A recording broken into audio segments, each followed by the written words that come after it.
เมื่อส่งถึงพี่น้องผู้เป็นแห้งเขาขอที่ในช่วงอยู่เฉพาะกาสีเหลินมดในตั้งเสียงอยู่ขาออกเมื่อในทุกงานแมทในวันที่27เหลินทนเกาปี2แห่งปลายเศร้าค่ะและตอนการข่าวเงาคือตอนเขาข่าวบนเมื่อในแต่ก่อข่าวเดียวตั้งข่าวเงาลายการศึกการเมืองที่ในเมืองใดที่ในเมืองหอมตุ้มและลายหุกข้อข่าวเสด็จมาสืบล้วนในปันพี่น้องเขาทำยินจอมกันกว่าอยู่ขาออกอันตั้งสุดเท่ากับอันเกิดก่อทำยินได้ข่าวเงาลายปางตึกที่ในเมืองใดประทังตั้งหัวข้อข่าวจือว่าตับซึกมันยึดซิมวันสกันสาอันซึกปลองเทียนLAอยู่ในวันสีฮับดึกไว้วันจะคัดสาเปียงค้องอันมีดินเนสินดังในแก่นองเขียวเกียกแม่จึงได้ประทองนั่นอันยันไกกระดังวิ่งหมอกเช็ดลักอันถูกซึกปลองเทียนLAเขาปักเศร้าไว้ในวันสีฮับดึกซึกมันไว้นั่นเมื่อว่ายามไว้วันเนี่ยเลยถูกตั้งตับซึกมันยึดเมืองซิมระยะวันนี้เดี๋ยวในวันที่25เดือนธันวาคมปี2025ถึงเมื่อว่าตับซึกมันคำป่วนวันหน้าไอคานนันเสเขาเพียวมาตีหิมสการตะป่องช่องป่องค้องและเป็นปังตึกกันฮาวแห้งถึงเมื่อวันที่26เดือนธันวาคมปี2025เมื่อว่าตอนย่ำกลางเหนือนั่นก็สองฝ่ายตึกเป็นปังตึกกันไว้เหมือนกันในยาวที่เนื้อปังตึกนั่นของสีซึกมันจะตื้อเฮอมินและตรอนตึกปล่อยหมักจอยเซฮาวแห้งตั้งน้ำมัวในย้ำไว้ว่านันงาซึกมันเขายื้อซิมเลยตะปังเสาเทียนLAอันมีไว้จอมเนวันและนอกวันจะข้านตานันตั้งหมดเสซึกปลองเลยอำคำได้เฮือมินและหมักตรอนซึกมันเขาเสเลี่ยนถอยไปออกวันกว่าเซซึกลอยเทียนLAได้สี่ก่อภายซึกมันยึดเลยกองซึกปลองเทียนLA DPLA เพียบเขาสองเล่าแหละแม็ก3แม็กแหละหมักป้อมผาด4ลูกมักกว้าง39ลูกและหันแหลงเขาเนื้อแต่ริกับอันก้ามแถมของสีซึกมันเขาลัดไว้หนังไหนตาเตตึกเอาอะไรขึ้นวิ่งจากแม่ในตับซึกมันเจอตื้อเอ็นแห้งจำเฮียงเฮ็ดหลายงาศึกเสียแต่ลูกแต่ลูกดีน้องเขียวเสทุกซึกมาเขามาทั้งเนื้อน้องปิงนั่นเสหลอดตึกเพียวล่างซึกปลองเทียนLA DVLA PDF เสมุงนาตึกขึ้นจูเวงจอกแม่กำขักกำตอนเสตอนเหลียวในจูเวงมากำลอยเยาวแหละงาซึกบานอันตึกแถมแห้งมาแทงตั้งนำเสเนื้ออ่ำหึงในซึกมานสังเตซิมเอาไหลขึ้นเวงจอกแม่อ่ำห้างในยาวเมื่อที่24เดือนธันวาคมปี2025นั้นก็งาซึกมันอันฮอตเพียวเข้ากุ้มกับไหลวันหน้าไอคันนั้นมีหลองกันจันดูลายอ่อนยิ่งจื่อนางเต็งสาอายุ16เสค่าตายเปเสียมก้าก็เป็นเมและน้องใจมั่นโหมดังเจ้าจังปาหนึ่งอันกึดเปิดลุ่มลาเจ้าเสียนางก้องอ่ำอยู่ลีนั่นก็เลยถูกซึกมันยื้อตาย8ไหลหูหนังไหนข่าวเงาลองซึกมันยื้อสังขาเจ้าและ3ก็แม่ลุกกันจันรูหลายขาแหมได้ซึกมันยื้อสังขาเจ้าตัวหนึ่งแหละก้นมึง3ก็ป้อแม่ลุกตีปังเศร้าก้นปลายเพซึกตีหิมวันหน้าไอคานจะเว้งจอกแม่จึงได้พรังวันที่24เดือนธันวาคมปี2025ย่ำกลางวัน11โมงซึกมัน2ก็เข้าวันหน้าไอคานยื้อขาแหมก้นปลายเพซึกเจอนั่นเนื้อ3ก็แม่ลูกนั่นซ้ำลูกอ่อนยิ่งเปิ้นอายุ16ขวบนั่นยากันจันดูหลายไว้ว่าไหน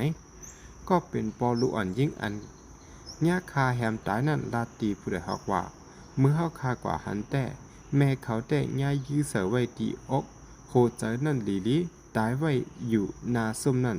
เนื้อซุ่มนั่นซ้ำมีโตตายลูกยิ่งค่ะปล่อยป่วยไว้เหมีห้อยหมักกองเขาไว้ตีนาผักมันไว้ออกลูกใจคาแต่ย่ายืดตีเปี่ยมตีโหนเหนามันไว้ว่าไหนตีโตตายลูกอ่อนยิ่งนั่นเอาผ้าตรง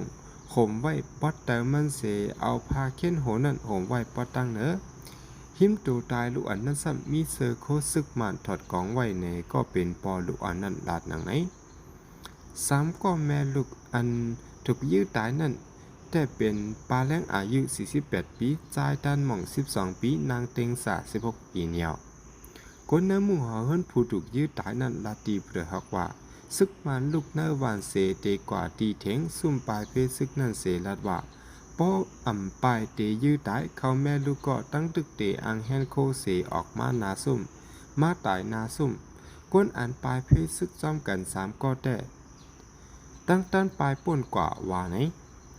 วันนั้นย้ำกันในสังขารเจ้าตนหนึ่งอันปลายเพศซึกมาสอนไว้ตีซุ่มจอมกวนหวานหิมซุ่มขาแม่ลุกกองย่ายื้อนั่นก็ย่าซึกมันมายื้อตายเหมือนกันว่านี้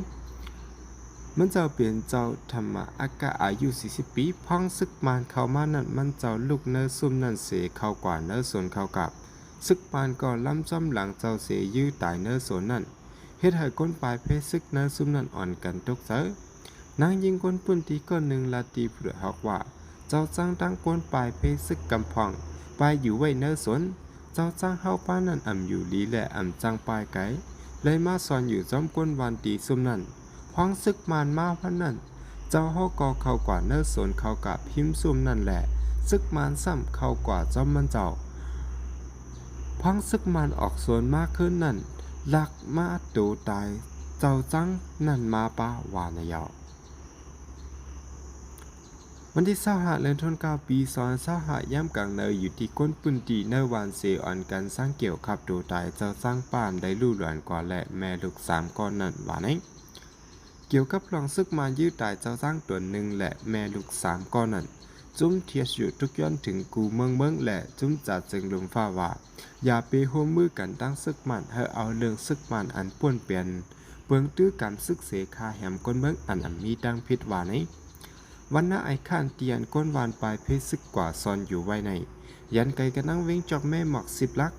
ย่ำเหลียวก้นวานหน้าไอ้ข้านปลายอยู่ไว้เนื้อเถินเนื้อห่วยเนื้อลอยโหก้นหมอกหาปากปลายโหลตั้งจอยแถมก็ทำตั้งกินไว้เฮาแห้งก้นวานก็ปลายเสลยเลยปลายเพชรซึกซ้ำมีลองห่มลมเสอิดเลยหู้หนังไหนวันที่25เดือนธันวาคมปี2แห่งปลาย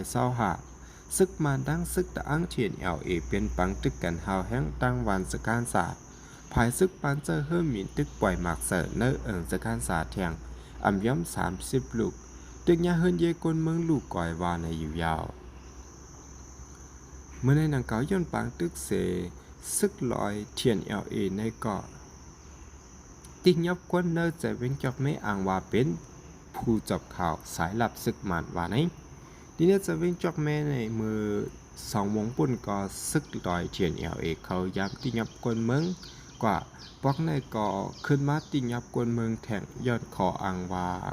กวนเมืองจะนั้นเป็นสายลับของซึกมันว่าในยาวๆเอาค่ะนี่ก็เป็นเงาลายติเนอร์เมืองใต้ปล่องเงาลายปางตึกติเนอร์แต่เมืองจอกแม่ค่ะอ๋อเรื่องสุดในเดือนก่อนหนังหือพี่ดาวก็เตรียมรู้ท่ามข่าวงอโดเมืองเฮาขาดติเนอร์คลิปวิดีโอโหนานั้นสังว่าพี่น้องเขาไปได้ติ๊ก subscribe เป็นช่อง4เหรียญม้วนเฮาขาในเกาะแคนเตอร์จอยติ๊ก subscribe ไว้เป็นสีกำค่ะ